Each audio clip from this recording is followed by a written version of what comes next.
Herzlich willkommen zu einem neuen Video. Ich freue mich, dass ihr da seid. Heute zeige ich euch mal 5 Dinge, die für mich echt eine Veränderung dargestellt haben, die ich in meinem Alltag benutze und die aber eigentlich gar nicht so wirklich gewertschätzt werden. Ich fange mal an, und zwar mit diesem kleinen Teil hier. Das ist jetzt hier ein Anhänger und hier drin befindet sich dieses Teil. Das ist ein AirTag. Also für alle, die Apple-Geräte haben, ist es natürlich ein tolles Teil. Viele werden es auch kennen. Für mich war es jetzt tatsächlich eine super Erleichterung gewesen, weil dieser AirTag im Grunde genommen genau das trägt, wo er dranhängt. Also wir haben den hier in diesem kleinen Schlüsselanhänger drin. Und ja, also zum einen haben wir einen am Haustürschlüssel. Also wenn jemand den Haustürschlüssel sucht, weiß man immer genau, wo er ist. Was für uns richtig toll war, wo wir nach Norwegen gezogen sind, hatten wir natürlich auch AirTags quasi in den Umzugskisten drin. Also jetzt nicht in jeder Kiste, sondern 1, 2. Und konnten somit auch immer gucken, wo sind denn jetzt unsere Kisten gerade unterwegs. Das fand ich schon richtig cool.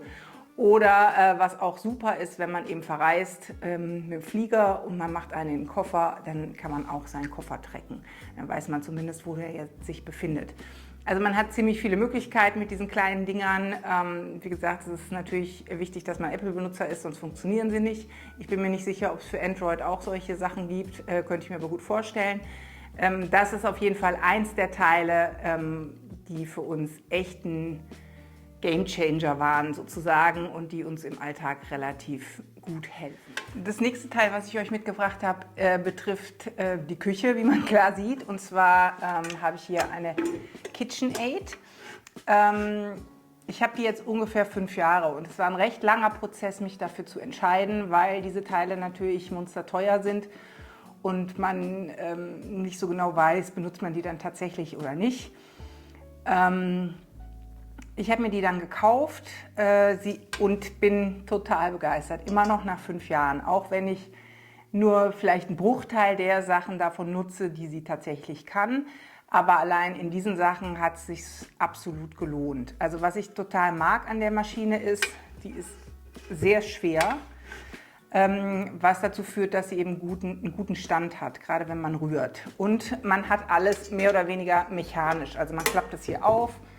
Dann, wenn man jetzt mit dem Knethaken arbeitet, dreht man den hier rein, klappt es wieder zu, stellt es dann an in den unterschiedlichen Stufen und er dreht sich. Die Schale sitzt auch fest hier drin und dann gibt es natürlich verschiedene Rühraufsätze. Also ich habe jetzt hier noch so einen Quirl. Und das einzige Zubehör, was ich dann noch zusätzlich habe, ist dieses Teil. Das wird hier vorne dran gemacht und das ist so ein Gemüseschneider. Da gibt es dann verschiedene Einsätze. Die sind solche Einsätze, die packt man dann hier rein, dreht es zu, macht hier oben das Gemüse rein und dann wird das, je nachdem in welchen Einsatz man benutzt, eben geraspelt oder gehäckselt oder was auch immer. Was aber wirklich total gut ist, also wir benutzen es vor allem zum Kuchenbacken, zum Pfannkuchen machen, ja, und auch zum Brotbacken. Da hat es halt wirklich den Vorteil, wenn man gerade auch einen schweren Teig hat, einen Sauerteig, einen Roggensauerteig, dass die Maschine wirklich gut steht. Und ja, und ich mag eben, dass so wenig Elektronik wie möglich dran ist, aber es trotzdem seinen Zweck erfüllt, weil dadurch ist sie überhaupt nicht anfällig auf irgendwelche elektronischen Fehler oder irgendwelche Aussetzer, sondern man macht den Stecker rein und dann funktioniert sie. Sie hat 10 Stufen. Es gibt da natürlich noch, weiß ich nicht, wie viel Zubehör dazu. Wir haben uns jetzt erstmal mit so einem Anfangsset eben eingedeckt und es hat sich herausgestellt, dass das für uns auch komplett ausreicht. Also wir brauchen jetzt da nicht mehr und die Kinder können es bedienen und ja, also wir sind sehr begeistert von der Maschine, immer noch nach so vielen Jahren. Ich mag auch das Design sehr gerne, es passt gut bei uns in die Küche rein, man kann es draußen stehen lassen, es sieht eben ganz schick aus und das ist auf jeden Fall eine Maschine bei uns im Haushalt, die wirklich mindestens 2 bis 3, 4 Mal die Woche benutzt wird. Und das jetzt über 5 Jahre und da hat sich das Geld auf alle Fälle gerechnet. So, das dritte Teil, was ich euch vorstellen möchte, ist so ein bisschen spezieller. Dazu muss man eine kleine Vorgeschichte erzählen, denn ich habe oft Probleme mit meinem Nacken, was viele Menschen haben, weil man lange am PC sitzt oder am Handy sitzt oder eben der Stress da drin festsitzt. Ja, bei mir hat sich das vor 3 oder 4 Jahren in so einer Art von Migräne ausgeprägt, die zum Glück nicht so sehr oft kommt, aber dann merkt man, hier ist der Nacken einfach versteift und dann geht es hier bei mir über die ganze Seite und ich habe dann enorm viele Sachen ausprobiert, die dann auch zum Teil oder auch in der Kombination gut geholfen haben. Aber einen Teil habe ich ausprobiert, wo sich natürlich hier bei mir in der Familie alle kaputt gelacht haben, was das jetzt wieder für ein Kram ist, was ich aber wirklich total mag und was die Kinder mittlerweile auch benutzen. Und zwar ist es eine Shakti-Matte. So sieht dieses Teil aus. Das hier sind so kleine Plastikringe mit so Spitzen drauf. Und ja, es ist im Prinzip wie so eine Fakir-Matte, was weiß ich. Also man legt die auf den Boden und man legt sich dann mit dem Rücken hier drauf. Und das ist im ersten Schritt ziemlich unangenehm, weil es natürlich piekst. Also je nachdem, was man für einen dicken Pulli oder keinen Pulli oder nur ein T-Shirt anhat, ist die Intensität natürlich jeweils nochmal anders. Aber was es macht, es ist so, dass wenn man sich draufgelegt hat und den ersten Schmerz überwunden hat, dann wirklich versucht, in eine Entspannung zu kommen und in eine tiefe Atmung zu gehen. Und man soll, glaube ich, ungefähr mindestens 10 Minuten da drauf bleiben, damit es einen Effekt hat. Man merkt dann auch relativ schnell, dass dieser Schmerz aufhört und die Durchblutung beginnt.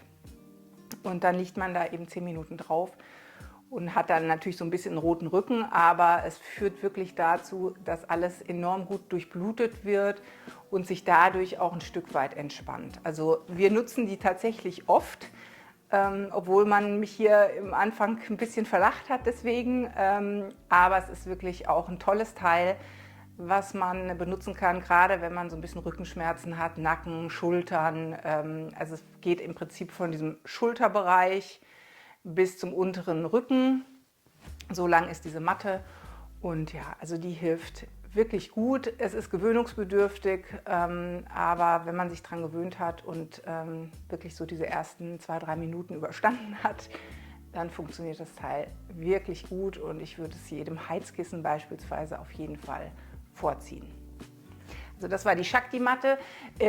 Ich verlinke euch alle Sachen, die ich euch jetzt hier zeige, auch nochmal unten, falls ihr da irgendwie Interesse habt. Weiter geht's. Und natürlich habe ich auch noch einen Teil für euch, was zu meinem Lieblingshobby Lesen dazugehört. Und zwar ist es dieses Teil. Die gibt es natürlich in ganz vielen unterschiedlichen Ausführungen. Das ist ein kleines Leselicht. Also man kann das hier oben an so einem kleinen Knopf anmachen. Man kann es hier so wie man mag eben verstellen. Und was natürlich sehr angenehm ist, wenn man jetzt also sein Buch hat, man kann es jetzt hier oben reinklicken. Die Seiten gehen davon jetzt auch nicht kaputt oder so. Man kann es sogar fast als so eine Art Lesezeichen benutzen und hat dann praktisch das Licht auf der Seite, so wie man das möchte. Ich bin auch ein großer Verfechter von E-Book-Readern, mag ich auch ganz gerne, aber letztendlich geht trotzdem für mich nichts über ein wirklich faktisches Buch. Ich finde diese Leselichtchen insofern sehr praktisch, weil wenn mein Mann schon schlafen will und ich aber noch was lesen möchte und dafür aber gerne im Bett bleiben möchte und mich nicht wieder runter aufs Sofa legen möchte, sondern im Bett ein paar Seiten lesen und daraufhin einschlafen, ist das wirklich toll, weil das Licht sich eben so einstellen lässt, dass es ihn nicht stört. Man hat jetzt kein komplettes Licht im Schlafzimmer an und kann eben sehr gut noch für sich lesen, ohne den anderen zu stören. Also deswegen finde ich diese Leselichtchen wunderbar und man kann sie natürlich auch überall mit hinnehmen, wenn man im Urlaub ist, ins Flugzeug oder im Zug oder ja, die sind ja wirklich nicht groß, sie lassen sich sehr gut auch klein zusammen machen und ja. Also dieses Leselichtchen, auch einer der kleinen Alltagshelfer, die ich total gut finde. So, das letzte Teil, was ich euch vorstellen möchte, das ist jetzt leider auch nochmal ein etwas hochpreisigeres Teil, aber tatsächlich auch ein wirklich guter Kauf. Wir haben uns, seit wir hier wohnen, jetzt diesen Dyson-Staubsauger zugelegt. Wir hatten die letzten Jahre schon so einen großen Dyson-Staubsauger, den man hinter sich herzieht, so ein, weiß nicht, Ball, irgendwas heißt der. Und waren damit auch schon super zufrieden, nachdem wir mit unseren Staubsaugern auch schon so eine leichte Odyssee hinter uns haben, weil wir schon weiß ich nicht, 8 verschiedene Modelle im Vorfeld über die letzten 20 Jahre hatten, wo wir aber nie wirklich so richtig begeistert waren. Also entweder war das nervig mit den Beuteln oder die sind irgendwie relativ schnell kaputt gegangen.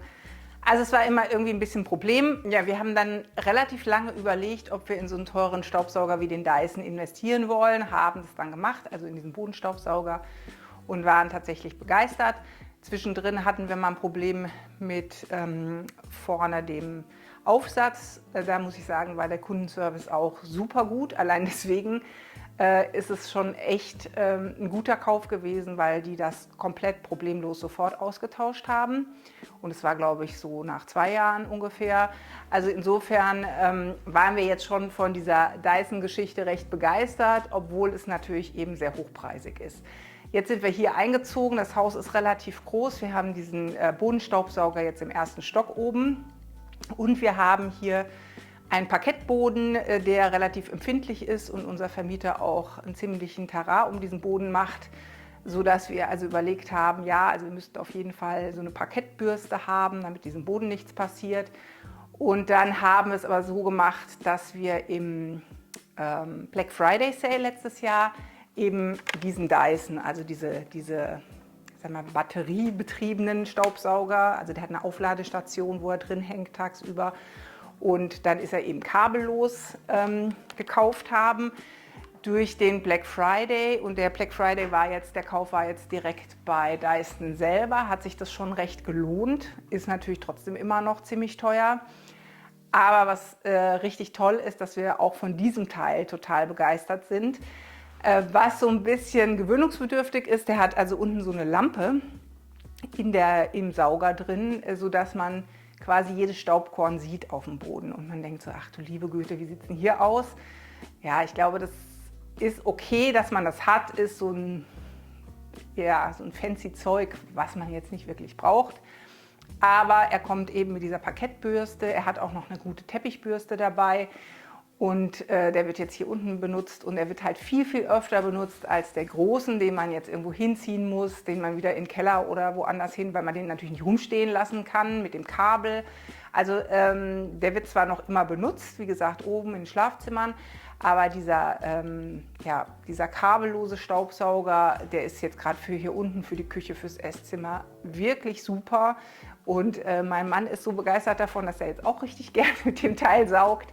Also es ist auch ein Teil, wo wir am Anfang überlegt haben, braucht man das jetzt wirklich, wenn man jetzt eben Staubsauger hat. Das ist jetzt auch wieder so ein Killefit, ja, ohne Kabel muss das sein. Wie schwer ist der auch tatsächlich? Oder hat man einen langen Arm, wenn man da länger mit saugt? Also das war jetzt auch eine richtig gute Investition, muss ich sagen. Hat sich für uns auf jeden Fall auch gelohnt und ist ein Gamechanger. Also ich hoffe, dass euch das jetzt so ein bisschen gefallen hat. Schreibt mir gerne runter in die Kommentare, was für euch so ein Daily Gadget ist, was ihr total super findet oder ohne dass ihr nicht so gerne mehr leben möchtet. Das war jetzt so eine kleine Auswahl von den Sachen, die für uns jetzt hier tatsächlich total gut sind und unseren Alltag etwas leichter machen. Und ich freue mich, wenn wir uns im nächsten Video wiedersehen. Und dann wünsche ich euch erstmal eine schöne Woche. Bis dahin.